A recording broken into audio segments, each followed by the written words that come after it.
I'm Ann Kroeker. And I'm Singleton Craig. And together we are Kroeker and Craig, co-authors of the book On Being a Writer.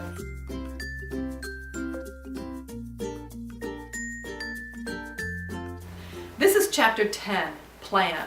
This is a chapter where we're encouraging people to think about how to be intentional about the next steps in their writing life. And this may be sort of some parts of our lives can be serendipitous as we stumble into things, and sometimes we can actually make plans and create steps and stages to our writing life.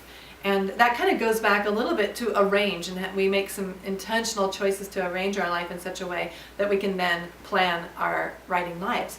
And so Charity and I, in this chapter, as always, tell the stories of the evolution of our planning and how that goes well and not so well, and the things that we figured out along the way. And so as we gain clarity and vision, I think it's fun to share a little bit about what we've learned. So I'm going to ask Charity a question among the set of questions that you can ask each other in your writing group. Charity, what has been your approach to planning your writing life up to this point? Well, planning my writing life has looked different at different stages in my writing life. Sometimes the plans are so specific to a project that all I'm doing is planning out each phase of the writing itself.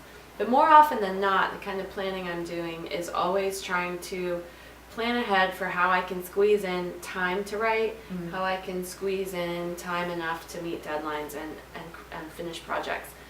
For years, I was single and lived by myself and had a full-time job in addition to my writing. So the planning that I did for my writing life looked much different, because I was planning typically from week to week and working on smaller projects.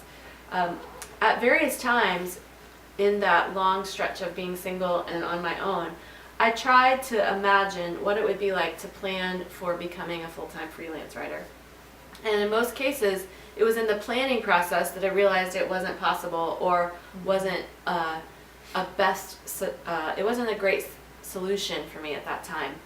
Eventually, though, that planning ahead, looking ahead, after I got married with my husband, we were able to plan together, not just financially, but also planning our space, planning the time, planning how logistically it would work for our family in order to make a big move like becoming a full-time freelance writer and editor. So planning ahead has, again, looked different at different times, and I'm always planning, even if it's just planning the day or planning the week. There's always planning that's happening in order to make sure I get everything done. That's good.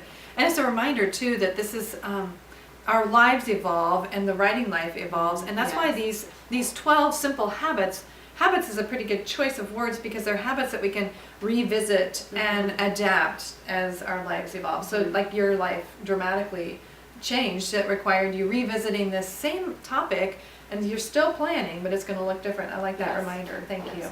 Well, that's it for that, and we'll see you in chapter 11.